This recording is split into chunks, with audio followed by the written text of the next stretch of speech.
2025年12月26号，一个注定要载入史册的日子。就在这一天，天山胜利隧道正式宣告全线贯通。这条长达22.13公里的隧道，22.13公里有多长？如果把它竖起来，足以从珠穆朗玛峰顶一路下穿到海底最深处，或者从地表向下直接打穿地壳。它超越此前纪录，成为世界最长高速公路隧道，像是一把神奇的钥匙，彻底打开了阻隔南北疆数千年的大门。这意味着中国人第一次用高速公路打通了天山。以前从乌鲁木齐开车去库尔勒，那叫一个遭罪，翻山越岭得走上7个钟头。要是赶上冬天大雪封山，独库公路一关，南北疆就像断了联系的亲戚，只能隔山兴叹。现在好了，隧道一通，行程缩短将近170公里，3个半小时直达，一年四季都不带停的，成为连接南北疆最安全、舒适、快捷的高速公路运输通道。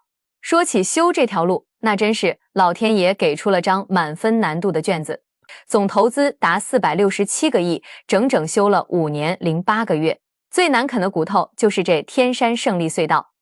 大家好，我是微笑，今天我带大家一起走进天山。在我国数以千计的山脉中，为何唯独天山以天字命名？无论是张骞出使西域，玄奘西天取经，还是古代丝绸之路的商旅，为何都要翻越天山？我们为何要花费400多亿，用时4年多去打通地球上最长的天山隧道？天山对于我国究竟有多么重要？天山并非孤峰独立，也不是单一的山脉，它是由3条气势磅礴、东西向延展的山脉交织而成的一座宏伟山系，横跨中国新疆与中亚多国。其全长达2500公里之遥，最宽之处更是超过了800公里之广。唐代大诗人岑参曾以天山雪云常不开，千峰万岭雪摧围之句，生动描绘了天山的壮丽景象，令人心生敬畏。在这3条构成天山山系的山脉之中，南天山以其巍峨挺拔之姿傲视群峰，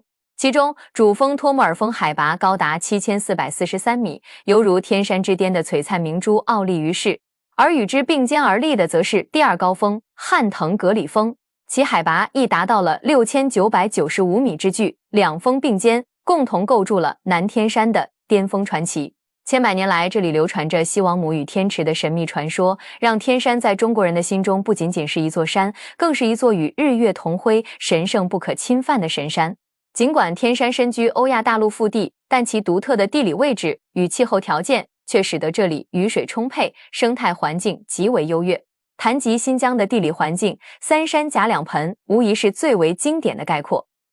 天山东侧的吐鲁番盆地干燥炎热，与南侧的青藏高原形成鲜明对比。青藏高原如同一道天然的屏障，阻挡了来自印度洋的暖湿气流，使得塔里木盆地内孕育出了我国面积最为辽阔的沙漠。然而，这并不意味着天山与水无缘。实际上，天山地处中纬度地区，常年受西风带影响，来自大西洋的湿润水汽穿越广袤无垠的中亚草原，抵达天山之巅。在这里，水汽凝结成雪花，纷纷扬扬地洒落，最终汇聚成一片片壮观的雪山雪海。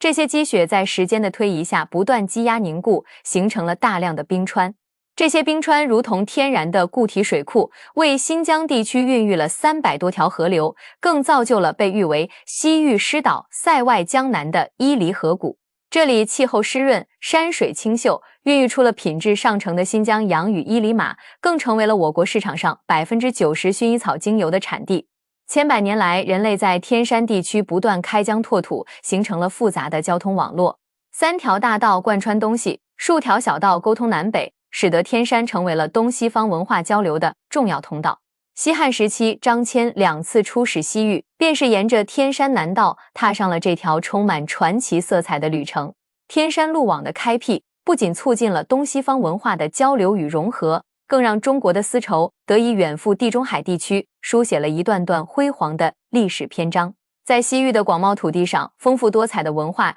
与深邃的宗教思想，经由一条古老的通道缓缓流入中华大地，宛如一股清泉滋养着这片东方的沃土。这条通道不仅是一条地理上的坐标，更是一条文化与宗教交流的桥梁。它见证了西域与中原之间悠久而深厚的联系，逐渐构筑起一条绚烂多彩的宗教文化走廊。岁月流转，时光荏苒。当新丝路的倡议如春风般拂过这片古老的土地，天山走廊仿佛被赋予了新的生命。它不仅承载着历史的记忆，更在新时代的浪潮中焕发出勃勃生机。随着新丝路的不断推进，天山走廊将成为连接东西方文明的重要纽带，再次闪耀在世界文化的舞台上。在这条走廊上，你可以感受到西域文化的独特魅力，领略到不同宗教思想的碰撞与融合。无论是古老的佛教遗址，还是神秘的伊斯兰教建筑，都仿佛在诉说着过往的辉煌与沧桑。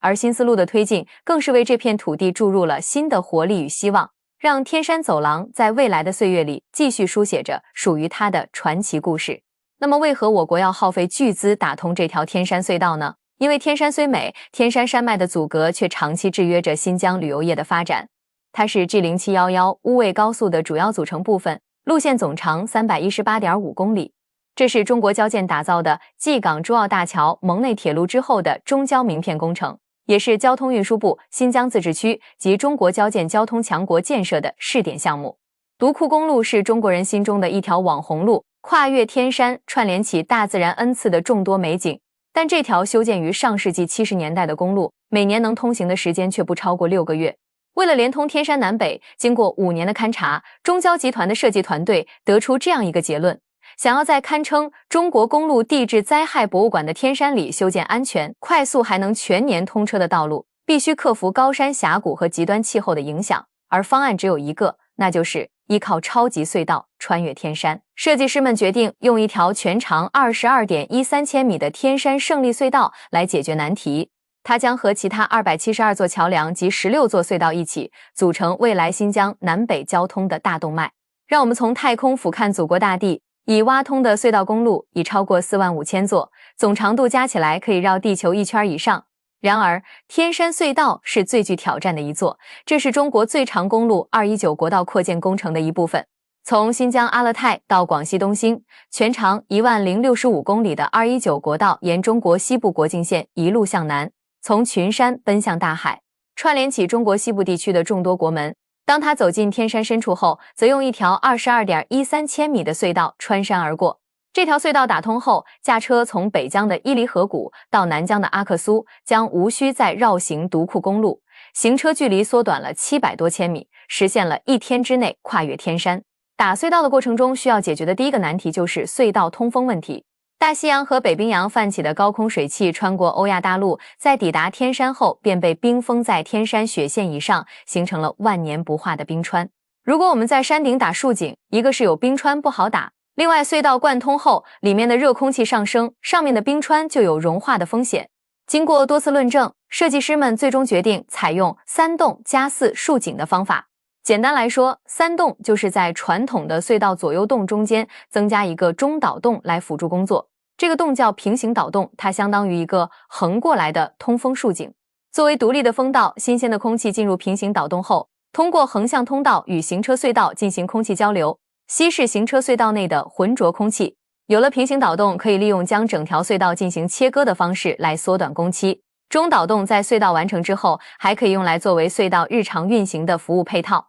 4竖井最大深度达702米，这个高度比中国最高建筑上海中心大厦还要高出80米。这样的竖井在整条隧道内一共有4处之多，共同形成隧道的呼吸系统。其需要解决的第二个难题就是隧道延爆问题。超级工程就需要超级设备来解决。设计师们专门为此次工程量身打造了2款掘进机，天山号和胜利号硬岩掘进机。它们全长282米，开挖直径为 8.43米，相当于3层楼房的高度，重量约2000吨，国产化率超过 98%。其中胜利号日掘进最高达35米，月掘进最高达528米。为了在计划时间内完成隧道贯通，工程采用了双向掘进的方式，本来10年才能完成的工程5年内即可完成。但跨越天山的挑战中，有一道埋藏了上亿年的难题等着中国工程团队去破解。天山山脉形成距今只有200多万年的历史，但这座年轻山脉的深处却潜藏着3亿多年前的古老山痕。博阿断裂带横贯整个天山山脉，经过3亿年的撕扯断裂，最深处超过30千米，已经撕裂地壳，直达地幔。有断裂带的地方也是地震频发的风险区域，此隧道总共有17条断裂带，设计师们决定采用以柔克刚的思路，在穿越断裂带的区域，设计师将原本是一个整体的隧道截成一个个分段，分段之间用能吸收地震能量的特殊橡胶连接，在地震来袭时，这些分段可以分散承受地震释放的能量。除此之外，设计师还给隧道穿上了一层泡沫混凝土的缓冲外衣，作为抗震的另一重保险。这样的设计让这条世界最长公路隧道可以做到小震不坏，大震不塌。在隧道掘进的过程中，还产生了大量的废水，设计师们专门设计了一个污水处理厂。由于施工地域限制，没有太多地方建造更大的处理厂，最终采用一边掘进，一边在洞内建造处理厂的方式，将产生的污水经过处理，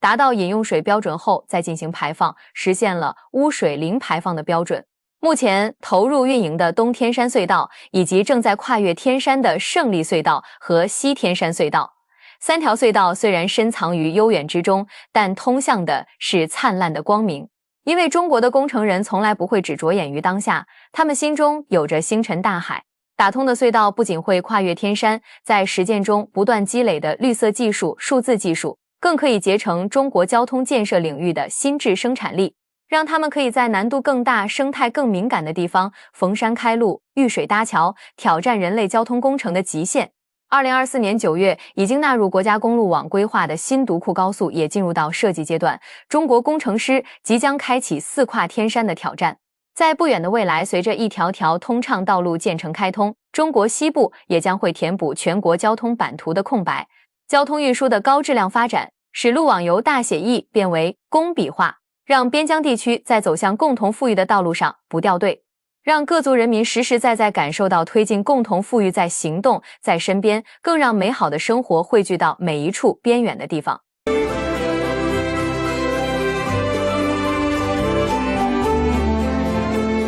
这种工程不仅是跟石头较劲，还得跟严寒搏斗。在零下30度的冬天，山上的风刮在脸上像刀子割一样，建设者们就在这种环境下日夜坚守。有一位老班长曾感慨说，最难的时候手冻得连扳手都拿不住，但看着隧道一点点延伸，心里那团火就灭不了。专家们也表示，这种高海拔高地应力的施工经验为全球隧道工程树立了新的标杆，路通了，老百姓的钱包也就鼓了。以前库尔勒的香梨和烟的葡萄想运到北疆去，那真是跟时间赛跑，一筐梨在路上颠簸7个小时，损耗大的让果农心疼。现在时间省了一半，损耗率从 15% 直接降到了 5% 以下。库尔勒的果农老王乐呵呵地算了一笔账，梨子新鲜了，每公斤能多卖2块钱，1年下来家里能多收好几万。不仅仅是梨，连北疆的鲜奶现在也能当天就送到南疆的超市货架上。这种物流成本的降低，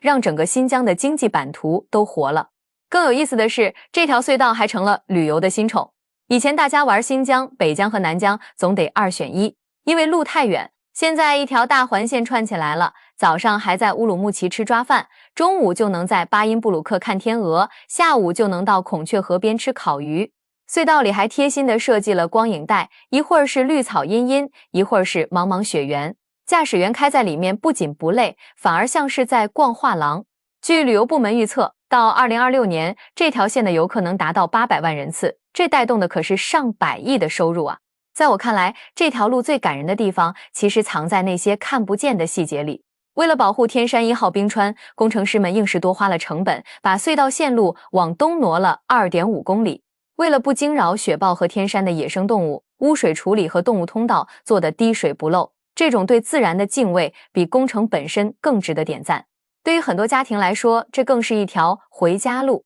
南疆的孩子去乌鲁木齐上大学，以前回趟家像出趟远门，现在周末就能打个来回。这种空间距离的缩短，其实是拉近了心与心的距离。现在的隧道里不仅有先进的5G 信号全程覆盖，还有 AI 智能监控系统实时盯着，哪怕是一丁点烟雾或异常，后台都能瞬间发现并处理。这种高科技的加持，让这22公里的漫长旅程变得既安全又舒心。回过头看，那467亿花得值吗？当然值。它换来的是每年超过200亿的 GDP 贡献，是3万多个就业岗位，更是千万新疆百姓实实在在的获得感。当第一辆车平稳地穿过天山腹地，引擎的轰鸣声其实是时代进步的交响乐。这不只是一项基建奇迹，更是中国智慧和毅力的缩影。它告诉我们，只要心往一处想，劲往一处使，再高的山也拦不住前进的脚步。从此，大陆出天山，苍茫云海间，新疆向东3000多公里可以抵达中国任何一个城市，向西3000多公里也可以抵达中亚任何一个国家。这条自汉代后往来繁荣了1000多年，又在宋代后逐渐离开舞台中央的大通道，也终于有机会重铸往日荣光。好了，本期内容到这里就结束了，我是微笑，希望得到你的订阅，让我们一起见证祖国的辉煌成就和美好未来。